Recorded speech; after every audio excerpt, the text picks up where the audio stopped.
Faire sa veille, anticiper, communiquer, évoluer, changer. Pas toujours simple dans notre quotidien professionnel RH. J'entends encore trop souvent, mais on n'a jamais fait comme ça. Cela m'a donné envie de nous aider et à voir notre métier RH différemment. Bienvenue donc dans On n'a jamais fait comme ça, le podcast de ceux et celles qui font avancer la profession ressources humaines, de ceux et celles qui nous proposent, à nous RH, des solutions pratiques et concrètes. Je suis Florent Le Tourneur, fondateur de We Feel Good, agence marque employeur et communication RH. Merci d'avance de votre fidélité. Si ça n'est pas encore fait, abonnez-vous pour ne pas rater les prochains épisodes. J'espère d'ailleurs que cet épisode ouvrira pour vous le champ des possibles et vous donnera envie de faire bouger les lignes RH dans votre entreprise. C'est parti et bonne écoute. Ce podcast existe grâce à Kellyo qui le sponsorise. Kellyo, l'éditeur qui propose tout ce dont les RH ont besoin dans une seule solution pour gérer les collaborateurs du recrutement à la paye. Pour les découvrir, kellyo.com/fr. Kellyo, K-E-L-I-O. Hello à toutes et à tous et bienvenue pour ce nouvel épisode de On n'a jamais fait comme ça. Alors aujourd'hui, j'ai le plaisir d'être reçu à Paris, à la Défense, par Maxime Cariou, un entrepreneur visionnaire qui bouscule le monde des RH avec sa start-up Top, Team Opportunity Prediction. On va y revenir évidemment. Et donc en seulement 3 ans, Maxime a conçu aujourd'hui une solution d'IA prédictive capable d'anticiper les démissions avec une précision impressionnante de 80%. Inutile de vous dire que nous RH, c'est un peu notre rêve quand même ce truc. Concrètement, les objectifs de Top, et on va y revenir, réduire le turnover, fidéliser les talents et renforcer les managers grâce à des outils éthiques et innovants. Bienvenue Maxime. Merci. Merci d'avoir accepté cette interview. Ouais, avec plaisir. Tu es venu de loin, parce que je crois que tu vis à l'étranger. Alors je vis en effet en Tunisie et puis je me déplace entre mes bureaux. Donc là on se retrouve aujourd'hui à notre bureau de Paris. Alors ça c'est pour ma première société que j'ai fondée il y a un peu plus de 10 ans qui s'appelle Emax. Okay. Une société de conseil dans le service SAP. Puis on a quelques bureaux comme ça à l'étranger et notamment sinon en Suisse et en Égypte. Ok, alors tu vas nous raconter un petit peu tout ça. Avant toute chose, pour que nos auditeurs, nos auditrices RH te connaissent un peu plus, quel était ton parcours et quel était le cheminement qui t'a fait arriver à aujourd'hui avoir créé Emax et d'avoir créé à côté Top? En effet, alors moi j'ai fait un parcours académique plutôt en mode fac d'éco. Voilà, alors j'étais déjà pas mal orienté international, parce que je suis passé par l'Irlande et l'Espagne pendant mes études, donc c'était les fameux programmes Erasmus qui marchaient très bien, à tous les niveaux d'ailleurs, c'était super. Voilà, et donc j'ai gardé des super contacts depuis avec lesquels je fais aussi du business. Voilà, par la suite j'ai intégré une première ESN qui était Sopra. Ok. Voilà, pour faire du SAP, parce que j'ai vu quelques cours aussi là-dessus et je voyais qu'il y avait pas mal de choses à faire et que c'était hyper intéressant. Et c'est comme ça que je suis tombé dans cet écosystème-là qui est hyper passionnant, le monde de l'ERP en B2B.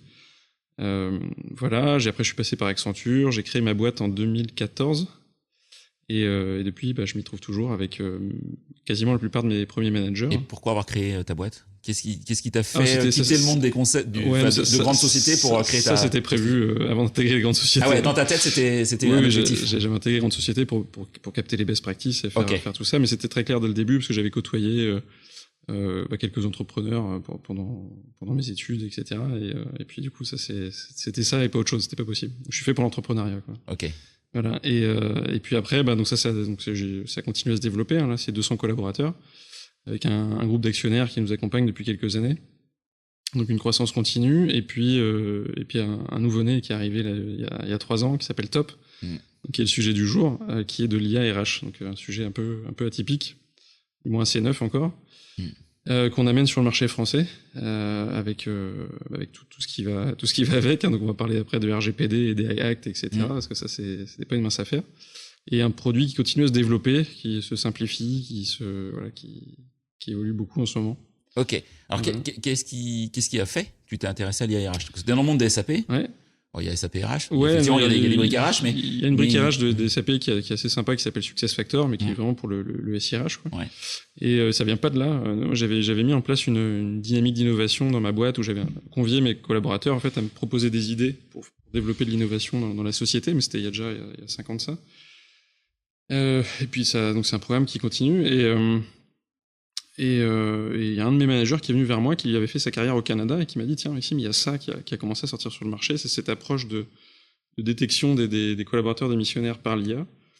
Ça a l'air de marcher, on pourrait regarder. Et je lui dis mais t'es sûr de ton truc, voilà. Donc c'était vraiment au tout début. Et puis on est tombé sur l'étude d'IBM qui était déjà là-dedans assez avancée, qu'il est toujours, hein, voilà. Et on s'est dit on va faire notre propre algo, on va le poker quoi, en interne, on va le mettre en place sur nos équipes. Et c'est ce qu'on a fait. Et puis, quand on s'est rendu compte que ça commençait à marcher, on a fait une levée de fonds qui allait très vite, parce que c'était à l'époque où les levées de fonds allaient très vite. Je sais pas si tu te rappelles. C'était un peu plus facile qu'aujourd'hui, voilà, en tout cas. C'était vers les années 2020-2021, là, c'était assez puissant. Encore, juste avant que ça commence à s'atténuer. Et c'est allé très très vite. En 15 jours, on a levé un peu plus d'1 million, et puis on a démarré. Et là, après, il a fallu vendre le produit. Donc ça, c'était autre chose encore. Et surtout, vendre de l'IARH en France, voilà, c'est... Ouais, parce que, et que t'as commencé à en vendre, c'était à peu près quoi 2021 on a fait le premier gros compte 4 mois après, quoi. Ah oui, donc c'est assez rapide. C'est allé assez rapidement. Et avant l'ère de ChatGPT et de la, c'est exactement et de la vulgarisation, on va dire, de l'IA. C'est un des sujets qu'il faut qu'on parle, parce que tu parlais un peu de la BPI tout à l'heure avant qu'on démarre, mais c'est des échanges qu'on a eu aussi avec la BPI, parce que depuis que les grands modèles sont arrivés, ça a bousculé pas mal de startups, notamment Top. Mais plutôt en bien, en fait. Parce que du coup, nous, vu qu'on se met à travailler avec les grands modèles, on va plutôt sur une approche simplifiée par rapport à notre démarche, et puis très complémentaire par rapport à ce qu'on faisait à l'origine. Donc voilà, et du coup, voilà, nous venant du monde B2B, tout ça a été plus facile pour trouver la bonne démarche client et avancer. Et puis après, on a itéré pas mal avec les clients, et on itère encore aujourd'hui. Et aujourd'hui, ce qu'on a compris, c'est qu'on devait surtout simplifier notre approche par rapport à l'accessibilité aux data des clients, parce que c'est encore un sacré pain point, même chez les grands comptes, en fait. Et puis compléter notre solution avec des outils de gestion de la performance et de l'engagement qui s'intègrent sur l'IARH prédictive. Et voilà, donc tout ça continue à avancer gentiment. Ok.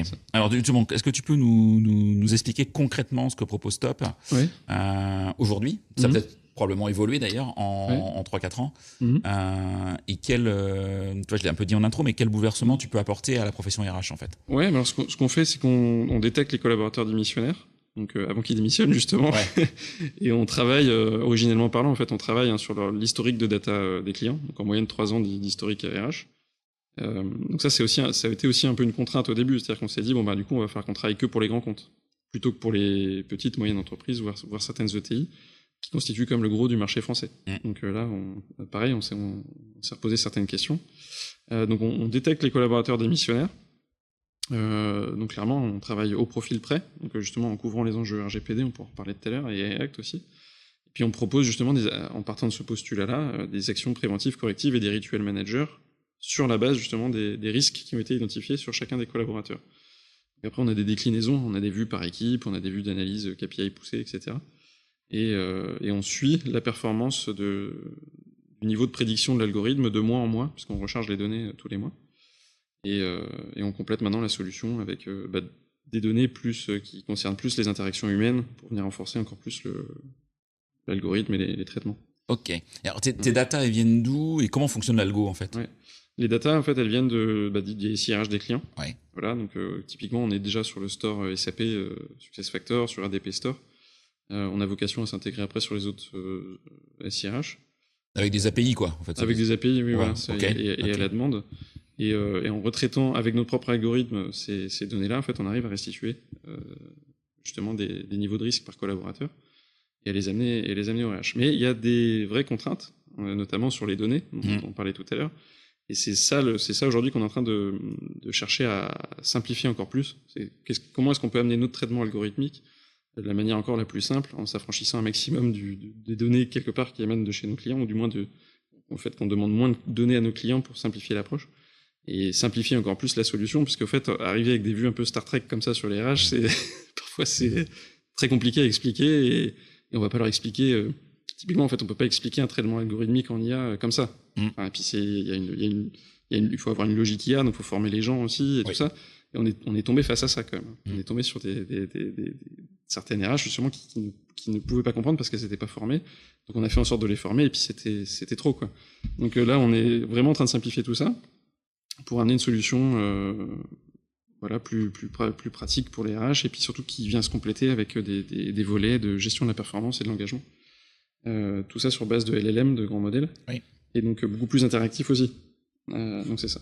Voilà. Donc on est en plein dedans. Et donc vous allez rebondir sur l'actualité de Jean-Jacques ou Marie qui est salarié, qui va faire son entretien annuel, ses demandes de formation. En fait, quel type de data vous allez chercher et qui vous intéresse pour se dire, tiens, Marie, dans 6 mois, si tu fais rien, elle va tomber l'ADEME. Pour arriver à ces niveaux de prédiction, donc de 80% au minimum, il faut en moyenne 15-20 données qui sont le nom, prénom, le type de poste, le salaire, la formation, le manager, le nombre de collaborateurs dans l'équipe. Vraiment des données très, très quantifiables, en fait, objectives, mais pas du sentimental, pas des données émotionnelles ni quoi que ce soit. On y viendra sûrement, mais il faut bien amener tout ça. Et sur base de ces données-là, en fait, on arrive à avoir ces niveaux théoriques de prédiction. Ouais, donc t'as pas besoin d'exploiter les entretiens annuels, par exemple, aujourd'hui. En fait, pour arriver à ce 80%, là, on n'a pas besoin d'exploiter les entretiens annuels. Mais par contre, on peut y aller, on peut rentrer dedans. Si le client y a accès et qu'on peut les traiter, on le fera. Mais c'est pas forcément parce qu'on met beaucoup de données qu'on va avoir un meilleur résultat. Donc ça, c'est aussi la particularité de certaines approches en IA. Voilà. Et puis après, il faut voir surtout qu'est-ce qu'on en fait de tout ça. Puisque une fois que je te dis, tiens, dans cette équipe-là, c'est ceux-là qui vont démissionner, qu'est-ce que t'en fais? Donc ça amène pas mal de questions, mais aussi il faut... Alors tu vas aller voir Marie en disant, Marie, je sais que tu vas démissionner dans les 6 mois, Top me l'a dit. Non, je pense que tu vas pas comme ça. Non, c'est pas comme ça. Et puis en fait, on parlait des grands groupes, des plus petites sociétés, etc. Ouais. Il y a beaucoup de grands groupes qui sont faits de ces pratiques-là, de ces fonctionnalités-là. On en a croisé sur des concours à start-up il y a pas très longtemps d'ailleurs, parce que c'était organisé par le Hub Francia, où on a remporté une petite coupe de start-up. Là. Il y avait un grand compte du CAC 40 qui avait la même solution que ce qu'on développe chez Top et qui le faisait en interne. Ah oui, ok, d'accord. Donc voilà, donc c'est des approches qui sont connues chez les grands comptes. Forcément, on n'en parle pas dans la presse ou dans le monde des start-up, quoi, parce que c'est pas super... il n'y a pas grand-chose à promouvoir, on va dire. Mais c'est des choses... Voilà, les approches sont connues. Par contre, les approches sont en train d'être éprouvées et de se confirmer. Et nous, ce qu'on fait, c'est que justement, on en parle. Et on facilite ça et on l'amène aussi sur des boîtes plus petites. Ok. De la taille, par exemple, de Emacs, où vous êtes 200, c'est ça? Nous, on est 200 collaborateurs. Ouais, donc une taille de PME, de belle PME, ça c'est faisable, sans problème. Ah oui, c'est faisable. Ouais. Avec vraiment du résultat. Avec du résultat. Ok. Tu parlais justement là de culture IA des RH, qui est encore en 2025, je pense qu'il y a encore beaucoup de travail. Mais beaucoup de travail. Ouais. Justement, comment est-ce que tu accompagnes ça et quels conseils tu donnerais toi aujourd'hui à des RH qui nous écoutent sur ce sujet? Là, on fait du podcast. Voilà, branchez-vous sur vos podcasts, mais sur des podcasts RH qui parlent d'IA, bien évidemment, mais aussi sur des podcasts qui parlent de l'IA au sens large, de la techno. Parce qu'en fait, il y a des concepts qui sont... Il n'y a pas besoin de faire des maths pour comprendre comment fonctionne l'IA. C'est des logiques qu'il faut assimiler. Il faut comprendre cet enjeu entre la data, la qualité de la data, le volume de data, enfin tous les prérequis au fait, pour faire de l'IA. Et puis l'IA, qu'est-ce que c'est l'IA en fait? Parce qu'il y a différentes familles d'IA. Il y a l'IA générative dont on parle beaucoup avec les OpenAI, les ChatGPT, les Mistral, etc. Et puis il y a les IA prédictives dont on parle moins. Voilà, les grands modèles permettent de faire les IA génératifs permettent de faire un peu d'IA prédictive, mais c'est pas fait pour. Et puis il y a des modèles justement dédiés à l'IA prédictive qui sont utilisés initialement pas mal dans le domaine de la santé et maintenant dans le domaine de la RH et puis du retail et puis de la banque, etc. Et donc tout ça évolue très vite parce qu'en fait tous les 6 mois à peu près l'écosystème est bouleversé par des nouveautés qui viennent des États-Unis ou d'ailleurs et là faut suivre, et même quand on fait de l'IA en fait. Donc c'est assez sportif, quoi. Ok. Ça. Et alors, justement, vous avez regardé le marché US ou UK? On est connecté. Nous, on est connecté marché US, en fait. Mais même sur ce sujet de Top? Oui, bien sûr. Et tu vois de l'avance aux États-Unis là-dessus versus nous? On est dans la course. En fait, on est dans la course, mais on est tous dans le même panade. En fait, c'est un peu ça, quoi. On a des concurrents au Canada, aux États-Unis, Israël. Ouais, okay. Chine, on a du mal à les détecter parce que on parle pas chinois, parce que sur le web, ça les trouve pas comme ça, mais. Ouais, on échange avec des fonds américains. La plupart du temps, c'est eux qui nous appellent parce que c'est eux qui ont compris qu'il y avait un truc. Et puis, avec certains, on parle, avec d'autres, on parle pas. Voilà, parce que bon, voilà, c'est comme ça. Mais ouais, on échange pas mal avec les États-Unis. C'est probablement un marché. Là, on est en train encore de faire un peu de pivot sur notre produit, mais c'est un marché sur lequel on va se concentrer pas mal, je pense, dans les prochains mois aussi. Parce que aussi plus enclin à l'IARH, plus ouvert, il se pose moins de questions. Ça consomme vite de l'innovation. Voilà, après on continue en France, et puis aussi un peu sur l'Afrique du Nord, et par ailleurs sur la Suisse aussi. Ok. Tu vois des différences, d'ailleurs on va parler un peu la éthique et réglementation entre les États-Unis, l'Europe, la Suisse. Les États-Unis, on avait fait une étude là, il y a quelques mois sur, à un moment donné on s'est posé la question, est-ce qu'on doit créer une filiale à l'étranger pour faire plus de traitements en IA, des choses comme ça, pour s'affranchir un peu de certaines règles européennes. Et c'est les États-Unis qui étaient en top de liste, quoi. En pays facilitateur, quoi, en fait, en termes de normes, d'autorisation, etc. Donc en France, la RGPD est en vigueur, hein, c'est vraiment la règle à suivre. Il faut pas oublier que la RGPD, c'est devenu une norme internationale. Parce que de la RGPD, aujourd'hui, c'est diffusé à peu près partout dans le monde avec des déclinaisons particulières à chaque pays, mais c'est devenu une norme. Quand on voit comment ça a été fait, on se dit que ça a presque été pensé pour faire de l'IA, en fait. Et quand on regarde maintenant les AI Act, on peut imaginer que ça devienne aussi une norme internationale, mais faut juste pas que ce soit trop contraignant, parce qu'il y a des trucs un peu limites. Mais voilà, ouais. Alors justement, comment est-ce que toi, tu vas garantir de l'éthique, de la transparence dans l'utilisation de l'IA que tu vas faire? Et je pense bien sûr au RH, mais je pense aussi, par exemple, au CSE, qui vont se dire, OK, vous installez Top, mais qu'est-ce que c'est, etc. Et puis aux collaborateurs. On sait qu'aujourd'hui, d'ailleurs, il y a des sujets d'impact de boîtes là, qui n'avaient pas consulté leur CSE avant la mise en place d'outils IA et qui se sont fait retoquer. Comment est-ce que tu accompagnes tout ça? Nos premiers clients qu'on a commencé à traiter il y a quelques années, déjà, on était déjà dans une démarche de conseil par rapport à ça. C'est-à-dire que ceux qui ont commencé à travailler avec nous, ils ne sont pas tombés dans ces erreurs-là.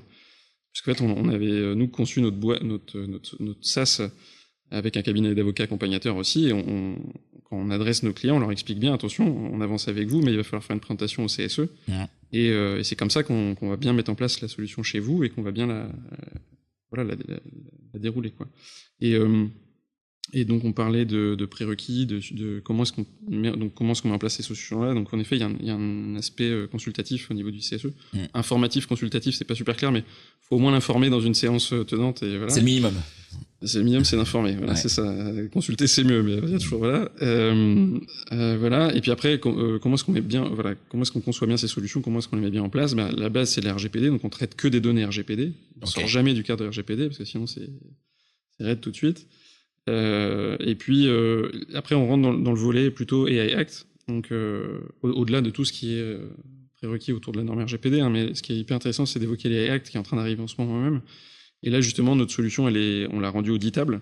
En fait, on a une vue qui permet d'auditer justement comment fonctionne l'algorithme, en fait, donc les forces de traitement par population.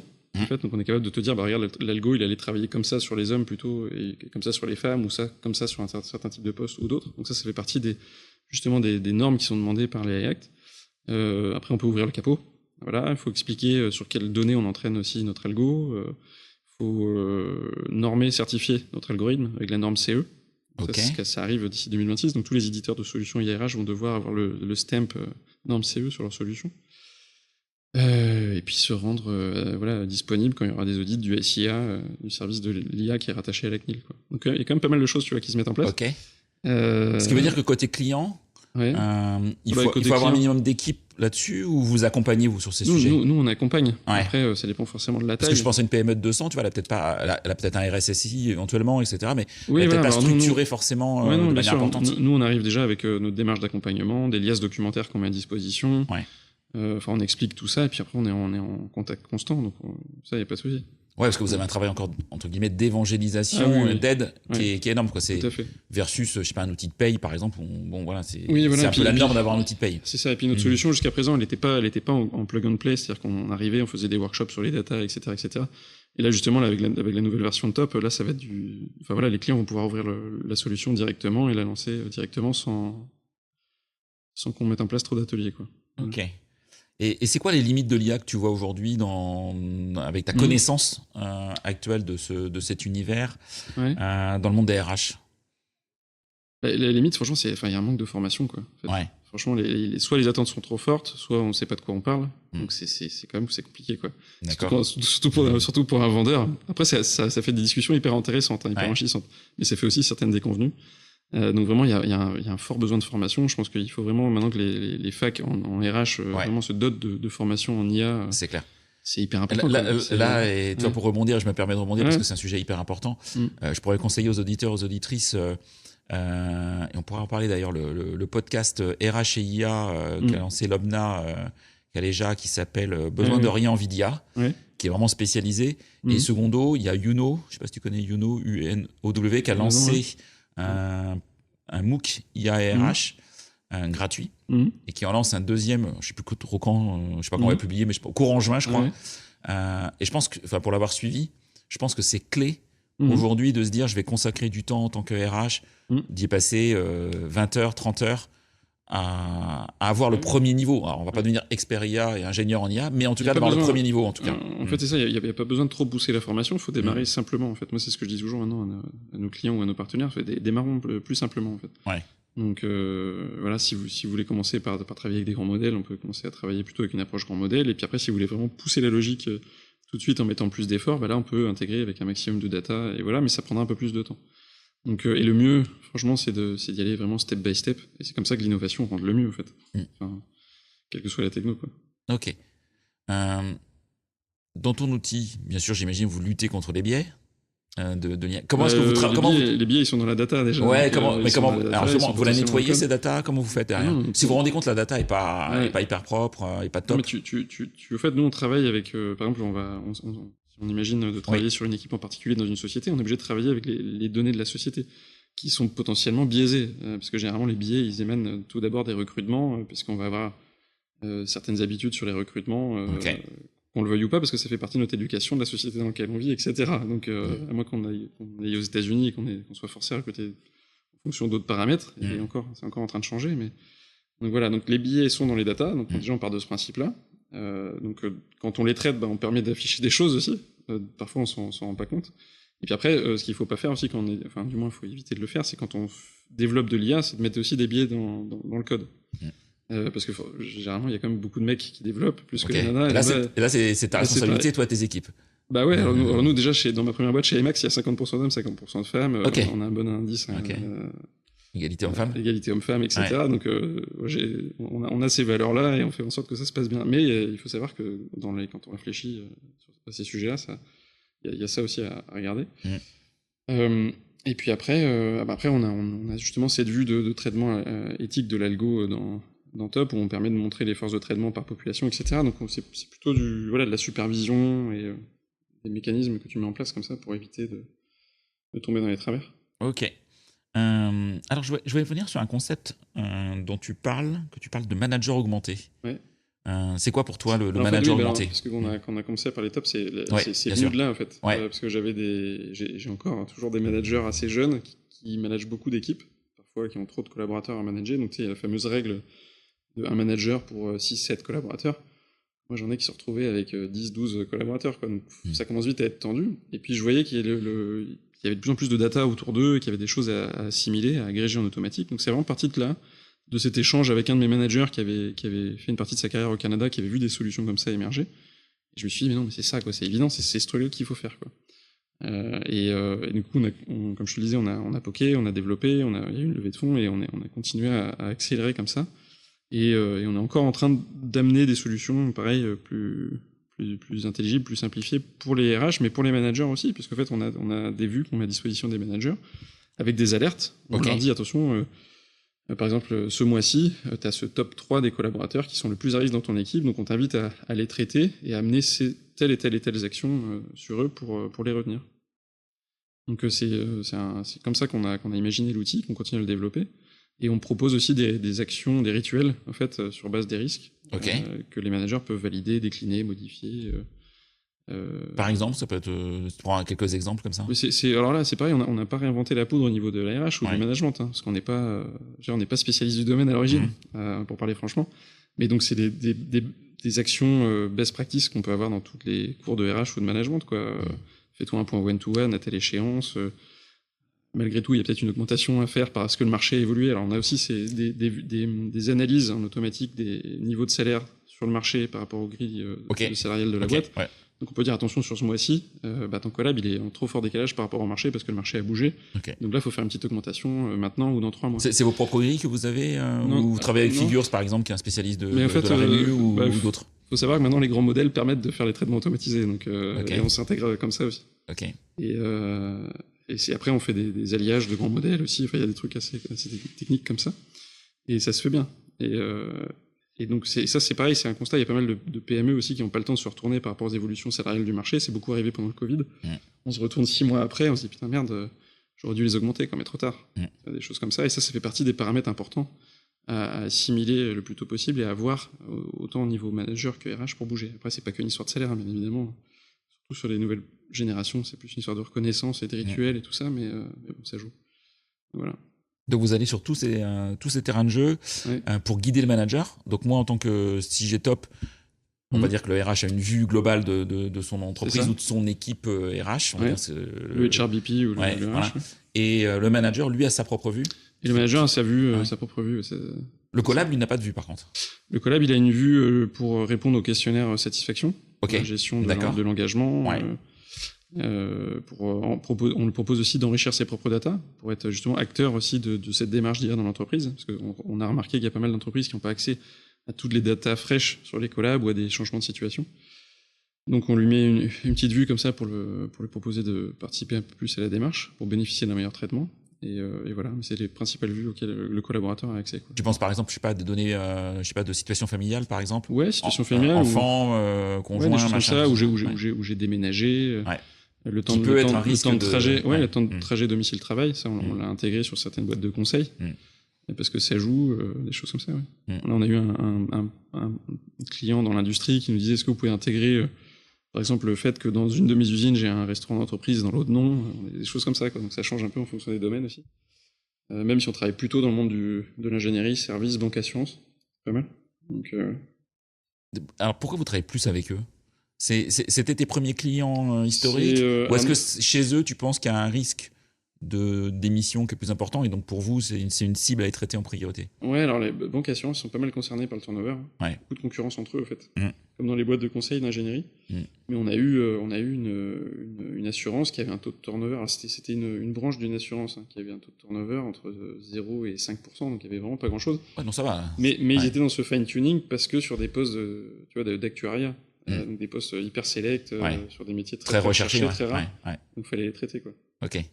Et les ESN que tu connais bien, toi qui es passé chez Sopra ou dans les boîtes de conseil, le turnover est quand même un peu plus fort. Ah oui, c'est le turnover est plus fort, c'est sûr, c'est sportif. T'es retourné voir tes amis de Sopra et d'Accenture en leur disant j'ai un truc pour vous. Oh mais ils ont des équivalences. Enfin, certains ont des équivalences. Après on échange avec certains, avec d'autres. Parce que ça c'est un univers très très fort. Et est-ce que vous allez sur le marché des non-cadres? Des postes, tu vois, des métiers de l'hôtellerie, de la restauration, de l'industrie, on est en train du transport. Ça. On étudie ça, mais c'est vrai qu'on est plus branché cadre que non-cadre, mais on a des discussions en ce moment avec des hôteliers, par exemple, et avec d'autres industriels. Tu vois, moi je le vois, en 2025, le marché cadre, c'est pas une surprise, là il s'est un peu calmé, même fortement calmé. Beaucoup de cabinets de recrutement en souffrent, une pensée pour eux. Par contre, moi je le vois, tu vois, sur mes clients marque employeur, sur des populations non cadres, ça bouge plus. Voilà, le turnover reste élevé. Il y a toujours une difficulté de recrutement. Il y a dans des marchés des fois très locaux. C'est vrai qu'on échange plus en ce moment avec des sociétés où il y a des profils non cadres. Ça, c'est vrai quand tu fais la remarque. Et c'est pour ça que je me dis, moi je pense à mes clients, tu vois, qui sont dans l'agroalimentaire, pour ça qui ont plusieurs dizaines de milliers de salariés. Ils ont des vrais sujets dans les usines. De garder ils ont de la data aussi. Ils ont de la data aussi. Et ils ont de la data. Ils ont de la data et souvent ils ont des SI, ils ont des SI RH qui sont implémentés. Alors peut-être pas ceux que tu as cités, mais il y en a plein d'autres. Oui, de toute façon ils sont interfaçables aujourd'hui. Comme tu dis, il y a des solutions il y a des API qui font le taf.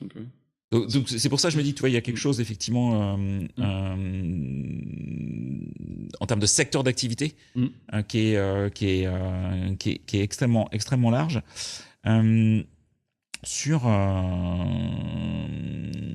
Est-ce que tu as déjà des KPI, des chiffres de clients que vous accompagnez et pour lesquels vous avez pu, d'une manière ou d'une autre, contribuer à la réduction du turnover, à la fidélisation, etc. Oui, alors mais sur nos premiers clients, c'est entre 10 et 30% d'une année à l'autre.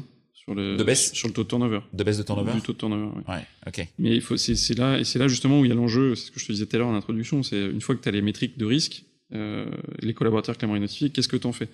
Et c'est là où on est en train de faire beaucoup évoluer notre solution aussi, pour inviter justement les HRBP, les managers à mener les actions, à aller vers les actions, justement à actionner les leviers, justement pour mieux retenir, plus retenir. C'est là où c'est important aussi justement d'évangéliser, que de bien comprendre comment fonctionne tout ça, parce que c'est pareil, on en est qu'au début, donc c'est pas toujours évident bien expliqué, que tout le monde capte, etc. C'est beaucoup d'évangélisation à faire là-dessus. Alors, le côté on est au début m'intéresse énormément. Tu vois, j'ai préparé pas mal de questions là-dessus. Franchement, on est toujours là-dedans. Alors, je te demande pas d'être Madame Soleil parce que c'est toujours très compliqué, mais même si sur une vision très court terme de l'évolution, comment tu vois les choses, toi dans quelle direction tu les vois aller autour de l'IA, les RH? Vraiment dans des solutions où il y a beaucoup d'interaction avec la solution, plus vers les grands modèles, en fait. Nous, on travaille de plus en plus avec ça aussi, c'est-à-dire que ce soit le plus humanisé possible. Dans la compréhension de la solution et dans les interactions. C'est tout bête, mais c'est ça, en fait. Nous, on vient pas du monde de l'RH, donc on était un peu dans le dur comme ça avec eux dès le démarrage, et aujourd'hui, on est vraiment en train d'évoluer dans ce sens-là. Donc ça a dû prendre quelques claques au départ, entre guillemets. En disant, attends, vous parlez pas notre langage, quoi. Ouais, plus ou moins, un peu comme ça, en fait. Bon, après, on a bien expliqué les choses, mais un peu comme ça.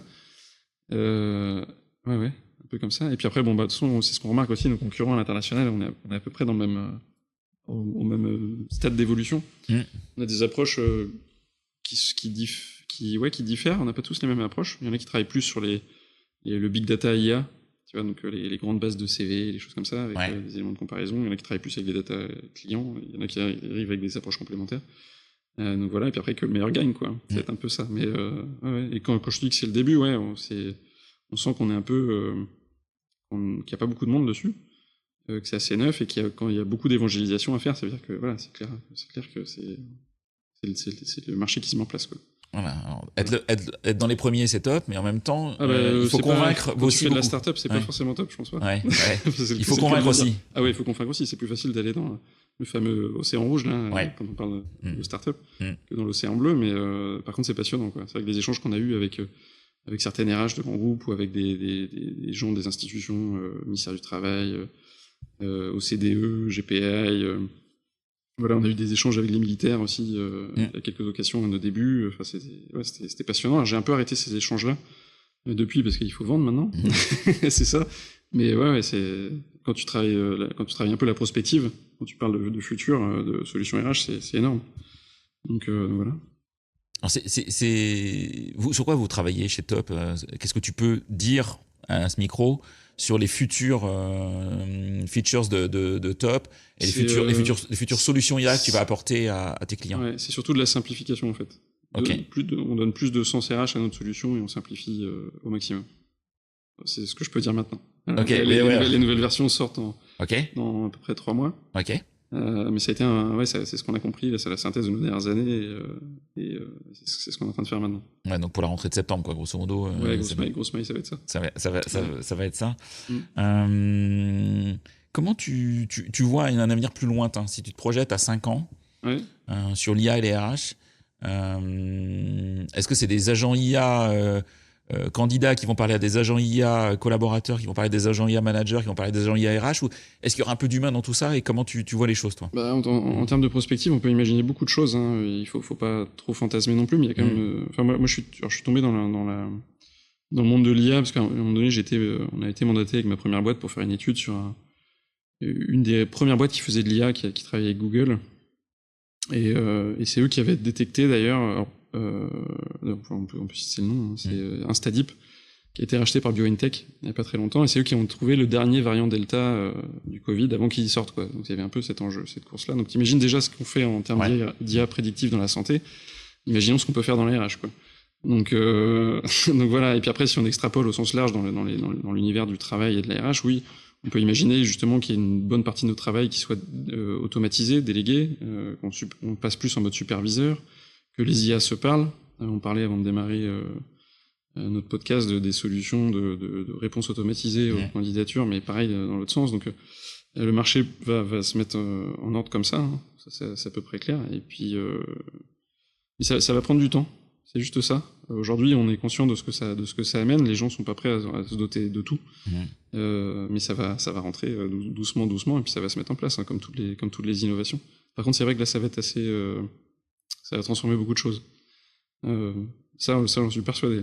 Mais voilà, mais ça va être très progressif. Et c'est pour ça qu'on démarre pas mal par l'IA générative avant d'aller sur autre chose. Voilà. Toi, tu es plus dans la team, les métiers vont se transformer, ou dans la team, les métiers vont disparaître, ou certains métiers vont disparaître? Non, c'est de la transformation. Ouais. Et puis après disparaître. Oui, alors si on regarde historiquement ce qui s'est passé il y a très longtemps avec l'arrivée du moteur qui a remplacé les chevaux, etc. Donc oui, il y a des gros bouleversements comme ça. Mais ça va être de la transformation avant de la disparition, quand même. Et ça met beaucoup de temps, donc ça bouleverse pas tout d'un coup, quoi. C'est ça le truc. Et aujourd'hui, quand tu regardes, il y a une étude là qui est sortie il y a pas très longtemps, le gain de productivité par rapport aux solutions d'IA dans le monde de l'entreprise. Il y a peu de gains de productivité démontrés clairement jusqu'à présent, a priori. Après, d'accord. Ça reste encore à confirmer. Alors il y a quand même des métiers qui ont vachement gagné. On peut parler des fonctions marketing, par exemple, quand on doit rédiger un article ou des choses comme ça, là, ça va hyper vite. Même le métier du recrutement, quand même, qui a aussi été pas mal, qui a gagné pas mal. Qui est en plein bouleversement, voilà, ça va être très progressif. De toute façon, tu dois le voir avec Emacs. Parce que du coup, l'avantage, c'est que tu as quelque part un terrain de jeu réel pour tester ce que tu fais avec Top et de voir l'impact ça a sur, nos collaborateurs sur tes collabs Emacs, quoi. Et d'ailleurs, on peut en parler aussi de cette perception des collaborateurs, parce que nous, on a été beaucoup dans l'ouverture dès le début. En fait, on leur a posé des questions, qu'est-ce que vous en pensez, mais autant aux collaborateurs qu'aux managers, parce que c'est vrai que l'approche est assez particulière. Et on s'est basé sur des études aussi. Alors les nouvelles générations, en fait, ils s'en foutent complètement, aussi, pour parler franchement. Que l'usage de l'IA/RH, pour eux, c'est... Voilà, je suis branché TikTok, je suis branché Instagram, etc. Il y a plein d'IA dedans, ça me fait plutôt plaisir qu'autre chose, donc pourquoi pas ailleurs. Il y a certains jeunes avec qui on a parlé qui nous disaient carrément qu'ils trouvaient ça flatteur, en fait, que leur manager utilise ce type de solution pour mieux les comprendre, mieux les cerner, mieux les travailler, quoi. Donc ils le voyaient plutôt comme un atout, en fait. Ouais, étonnamment. Moi, ça m'avait super surpris quand j'ai intéressant, ça. Et je me suis dit, bon, ok, d'accord, donc intéressant, continuons. Simplifions, continuons. Voilà, avec de la supervision éthique et tout ce qui va bien et tout ça, quand même. Ouais, bien sûr. Il fallait être hyper responsable par rapport à ce qu'on en amenait. Et puis voilà. Donc voilà. Et est-ce qu'on pourra aller demain, parce que tu vois, quand tu dis aujourd'hui on peut anticiper, savoir qui va démissionner dans X mois, potentiellement en tout cas dans l'organisation. Oui, c'est aller de 80% à plus potentiellement. Est-ce que tu pourrais le faire dès l'embauche? Je vais un peu loin, mais je recrute Marie et je sais que par rapport à son histoire, son parcours, potentiellement elle va faire 2 ans, 3 ans, 4 ans, 5 ans, 5 ans dans l'organisation. Ça, on le prend en compte aussi dans Top, c'est-à-dire qu'on analyse le parcours quand on a accès aux data, on peut analyser le parcours. T'as le CV, par exemple? Voilà, la personne est restée combien de temps dans la boîte, dans les boîtes passées, elle a quel âge, donc on détermine un pourcentage de risque sur la mobilité, tout ça. Donc, tout ça aussi en automatique, on le fait. Mais bien évidemment, on peut l'imaginer au recrutement, à partir du moment où la personne nous donne son consentement pour traiter sa donnée, parce que ça, c'est la RGPD aussi. Mais à partir du moment où on a le consentement, on peut analyser tout un tas de choses hyper intéressantes et amener ces vues prédictives sur le recrutement pour le fit avec l'équipe. C'est des solutions qui jusqu'à présent marchaient moyennement, mais apparemment ça marche de mieux en mieux quand même. Il y avait une startup qui était sortie il y a quelques années qui travaillait avec un grand compte, là j'ai oublié le nom, mais c'était le début aussi. Mais après ça va aller que vers du mieux, tout ça. Donc ouais, ça va pas mal bouger le marché. Ok. J'ai envie de revenir sur ta vie d'entrepreneur dans cette fin de podcast. T'es entrepreneur, t'es manager, t'as 2 entreprises qui sont toutes les 2 en pleine croissance, qui bougent bien. Toi, de quel outil IA tu rêves en tant que manager pour continuer à développer tes boîtes ou même en créer d'autres derrière? De quel outil déjà Top, je vais essayer d'être... bien sûr. Prenez un peu pour moi, là. Mais est-ce qu'il y a d'autres outils IA où tu dis j'aimerais vraiment bien avoir ça parce que ça m'aiderait effectivement dans mon rôle d'entrepreneur, de dirigeant, de manager? Ouais, tout ce qui est prédictif, moi, je trouve beaucoup plus intéressant que ce qui est génératif. Ok. Vraiment, donc aujourd'hui, il y a des solutions de prévision justement de l'évolution de la masse salariale par rapport aux évolutions du marché. Je pense qu'aujourd'hui, il y a plein de trucs à faire là-dedans. J'en parlais avec un de mes prospects d'ailleurs il y a pas très longtemps. Ça, il y a un vrai trend là-dessus et quelque chose à faire. Après, c'est tout ce qui est automatisation. Voilà, automatiser un maximum de choses. Ça, je pense, parce qu'aujourd'hui, il y a tellement de tâches qu'il faut automatiser. Alors, il y a la RPA, qui est l'approche techno-RPA qui était déjà assez intéressante et finalement plutôt pourvu que par les grands comptes. Voilà, mais je pense qu'il y a ça c'est intéressant de regarder. Et puis après, la RPIA, l'agentisation, etc. Donc, automatiser un maximum de choses pour amener de la valeur justement sur les vrais sujets, quoi. En fait. Enlever toutes les tâches qui ont une valeur ajoutée ultra faible, quoi. C'est ça, ouais, voilà. Et surtout quand on fait de l'ingénierie comme nous, quoi. Enfin, sur notre premier métier, c'est ça, quoi. Et du coup, ça nous permettra d'être plus dans l'interaction humaine, d'avoir plus de qualité dans le traitement justement des problématiques de nos clients. Et puis laisser tout ce qui est rédactionnel. Et là, en 2025, il y a encore des marges de progrès là-dessus.